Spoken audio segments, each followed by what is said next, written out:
ఇప్పటి వరకు ఏ ప్రభుత్వము పాండ్రంకి గోస్తని నదిపై బ్రిడ్జి నిర్మాణం చేపట్టేందుకు శ్రద్ధ చూపలేదని భీమిలి నియోజకవర్గ స్వతంత్ర అభ్యర్థిని నాగోతి నాగమణి మండిపడ్డారు.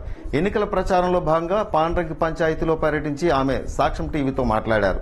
ప్రతిసారి ఎన్నికల సమయంలో బ్రిడ్జి నిర్మాణం చేస్తామని దొంగ హామీలిచ్చి ప్రజలను మభ్యపెట్టి అధికారంలోకి వస్తున్నారని, తీరా అధికారంలోకి వచ్చాక ఇచ్చిన హామీలు తొంగలో తొక్కుతున్నారని ఆమె ఆవేదన వ్యక్తం చేశారు.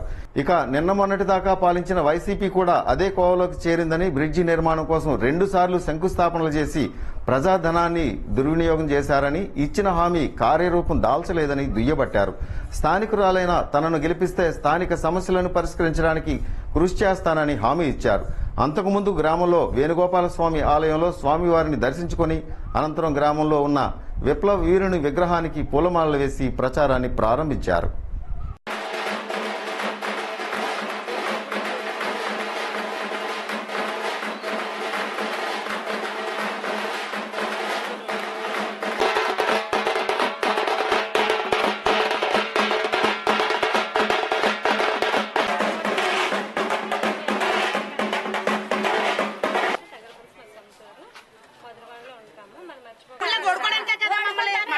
చూడలేదు కదా, మేము ఓటు వేసిస్తే మీరు గెలుస్తాను, మీ కుర్చీలోకి మీరు వెళ్ళిపోతాను, మా పేదోళ్ళమే మీరు వెళ్ళి ఎట్లా సవాళ్ళు అంటారు.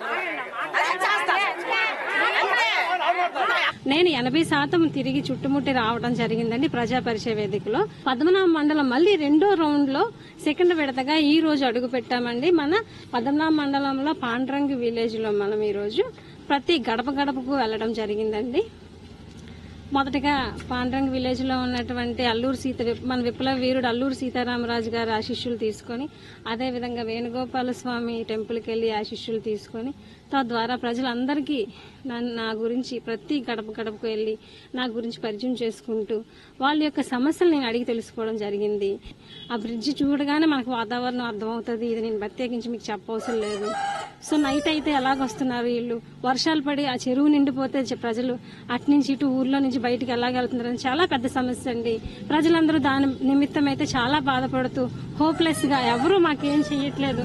గత ప్రభుత్వం గాని ఇప్పటి ప్రభుత్వం గాని జనరేషన్ మారిపోయినాయి. మాకు ఇది శాపంగా మిగిలిపోయింది. ఈ బ్రిడ్జ్ సమస్య, రహదారి సమస్య మాకెవరూ కంప్లీట్ చేయట్లేదు. మరి నీకు ఓటేస్తాం, గెలిపిస్తాం గాని స్థానికురాలు అని చెప్తున్నావు.